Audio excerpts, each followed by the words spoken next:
Hello everyone, welcome back to my channel. তো কেমন আছো সবাই? তো চলে এসেছি অনেকদিন বাদে আরেকটা ব্লগ নিয়ে। তো দীঘার যে ব্লগটা বাকি ছিল, তো সেটাই আজকে তোমাদের সাথে শেয়ার করব। এদিকে দীঘাতে কিন্তু আজকে আমাদের দ্বিতীয় দিন, আর দ্বিতীয় দিনে কিন্তু আমি আর জুজু সকাল সকাল চলে এসেছি হচ্ছে সমুদ্রের সামনে। তো আজকে কিন্তু আমাদের ওঠার একটাই কারণ, সেটা হচ্ছে আমরা মোহনা যাব ঠিক করেছিলাম। তো মামনি আর রাকেশ আর রাহি তিনজনে এখন হোটেলে রয়েছে।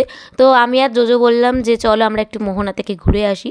তো সেই কারণেই উঠেছিলাম, কিন্তু বাকিটা ইতিহাস, মোহনাতে আর যেতে পারিনি। কারণ হচ্ছে গিয়ে আমরা এখানেই বসে পড়েছিলাম, আর এখানেই জোজোকে বললাম আমাকে কটা ফটো তুলে দাও, একটু ভিডিও করে দাও। আর এখন আমি জোজোকে এটাই বলছিলাম যে আমাকে যদি কেউ বলে যে সমুদ্রের পাশে বা কোনো নদীর পাশে যদি আমাকে এখানে বসে থাকতে বলে ঘন্টার পর ঘন্টা, সেটা 1 ঘন্টা 2 ঘন্টা 3 ঘন্টা 4 ঘন্টা 5 ঘন্টা কোনো ব্যাপার না আমার কাছে, আমি বসে থাকতে পারবো। আর তার সাথে সাথে যদি কেউ থাকে, ফ্যামিলি হোক বা বন্ধু বান্ধব কেউ হোক, তাহলে তো কোনো কথাই নেই, আমি বসেই থাকতে পারবো। আর এছাড়া এমনিতেও আমি একা একা বসে থাকতে পারবো।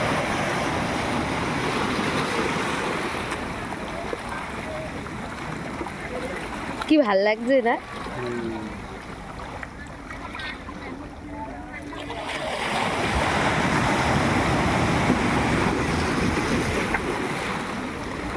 টাটা। আর হাঁটতে হাঁটতে এদিকে আমি অনেকটা চলে এসেছি ঢেউসাগর পেরিয়ে, প্রায় অনেকটাই। তো এখন আমরা যাচ্ছি হচ্ছে গিয়ে সামনের দিকটা, কারণ ওখানটা করে দেখলাম যে কিছু একটা হচ্ছে।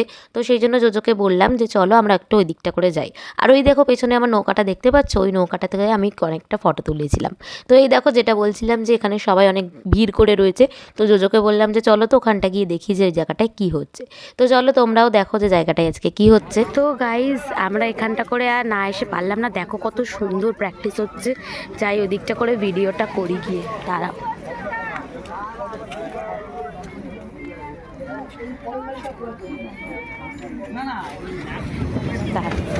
সামনেটা যাই, সামনেটা গিয়ে ভিডিওটা করি। জল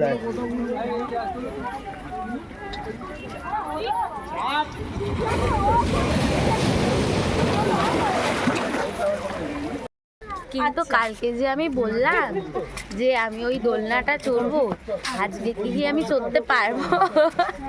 দেখো সেটাই ভাবছি, আজকে কি আমি চড়তে পারবো, দেখা যাক চড়তে পারি কিনা। তো আগের দিন যে ভিডিওতে বলেছিলাম ঢেউসাগরে যে নতুন দোলনাটা হয়েছে, যে সবাই চড়ছে, তো সেই দোলনাটা হচ্ছে যে এই দোলনাটা। তো এখান থেকে তো দেখতেই পাচ্ছ তোমরা। তো এই দোলনাটাই চড়ার আমার ভীষণই শখ ছিল। আর এদিকে আর একটা কাণ্ড ঘটেছে, সেটা হচ্ছে কালকে রাত্রেবেলা তো গিয়েছিলাম এই দোলনাটার এখানে চড়ার জন্য। তো সেখানে একটা মেয়ে এত জোরে চিৎকার করেছে যে রাহি প্রচণ্ড ভয় পেয়ে গেছে। তো সেই জন্য আমাকে বলেই যাচ্ছে তোমাকে চড়তে দেবো না, তোমাকে চড়তে দেবো না। তো দেখা যাক কি হয়। তো আমরা হেঁটে ফেটে চলে এসেছি। আর আগেরবার আমরা যে হোটেলটায় ছিলাম, মানে জামাই ষষ্ঠীতে সবাই মিলে এসেছিলাম, সেটা হচ্ছে এই যে এই হোটেলটা বসন্ত প্রিয়া। আর এখন আমরা আছি ওই এই সামনে সাদা হোটেলটার পাশে পেছনে। তো বসন্ত প্রিয়ার গলিতেই রয়েছি। আর এই যেখানে জোজোকে আমি 1 ঘন্টা 15 মিনিট ধরে হাঁটিয়ে মর্নিং ওয়াক করিয়ে এখন নিয়ে এসেছি। আর জোজো তার জন্য আমাকে এই যে চা খাওয়াচ্ছে, চা খাওয়াচ্ছে। এই তো যে একটা বিস্কুট দিতে বলো তো, এখানে একটা বিস্কুট দাও না। একটু চা দিয়ে একটুখানি বিস্কুট খাই, অনেকদিন পরে দুধ চা খাচ্ছি।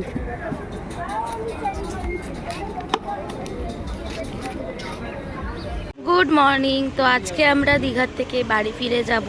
তো এখন 10:30টার বেশি বেজে গেছে। আমাদের ব্রেকফাস্টও কমপ্লিট। আর এই যে রাহি এখন এখানে একটা ডাব খাচ্ছে। তো সব লাগেজ কিন্তু আমাদের এখন গাড়িতে উঠে গেছে। তো এই যে এইটা ছিল আমাদের হোটেলটা।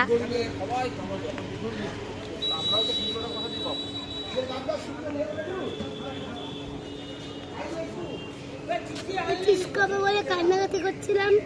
আজকে আমাদের পিকনিক, হবে সকালবেলা না, রাত্রিবেলা না, সন্ধ্যেবেলা না, রাত্রে রাত্রে পার্টি হবে, বুঝেছো? সকালবেলা কালকে পড়া আছে। পড়া না থাকলে খুব আনন্দ না? কালকে স্কুলও নেই। তারপর অফিস অফিস আছে পাপার, পরশুদিন ছুটি, পাপার অফিস নেই পরশুদিন। তাড়াতাড়ি খাও, শ্বাসটা আবার কাটবে তো। কি খাচ্ছ তুমি? হ্যাঁ বাহ।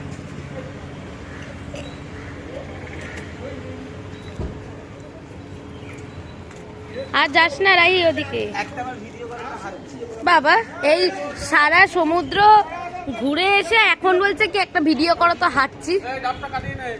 হাই, সমুদ্রের পার ফার থেকে ঘুরে এলো,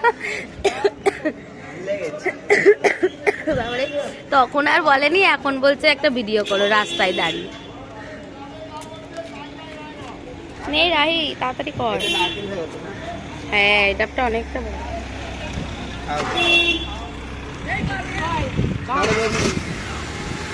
সামনে নিয়ে আসো একটু তুমি।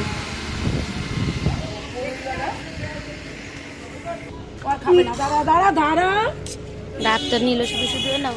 তো আজকে কিন্তু দীঘার থেকে আমরা চলে যাচ্ছি হচ্ছে বাড়িতে। আর আজকে সকালবেলা, সকাল না, এখন প্রায় 10:30টার বেশি বাজে। তো এখন বেরিয়ে পড়েছি। আর আমাদের যাওয়ার কথা ছিল হচ্ছে তাজপুরে, কিন্তু অনেকটা লেট হয়ে যাবে, তো সেই কারণে ওই জন্য তাজপুরে গেলাম না। রাকেশ বললো যে চলো একবারে কোলাঘাটে নেমেই ওখানেই আমরা লাঞ্চটা করে নেবো। তো সেই কারণে এই জন্য আর গেলাম না আমরা তাজপুরের দিকে। তো দেখা যাক, চলে যাচ্ছে এখন সোজা বাড়ির দিকে।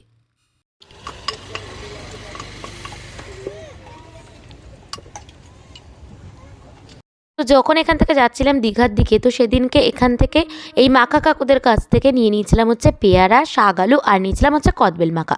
আর কদবেলটা কী দিয়ে মেখেছিল জানো? গ্লুকন্ডি দিয়ে। চিনির বদলে কিন্তু গ্লুকন্ডি দিয়েছিল। তো এই প্রথমবার খেয়েছিলাম সেই কদবেল বিখ্যাত মাখা।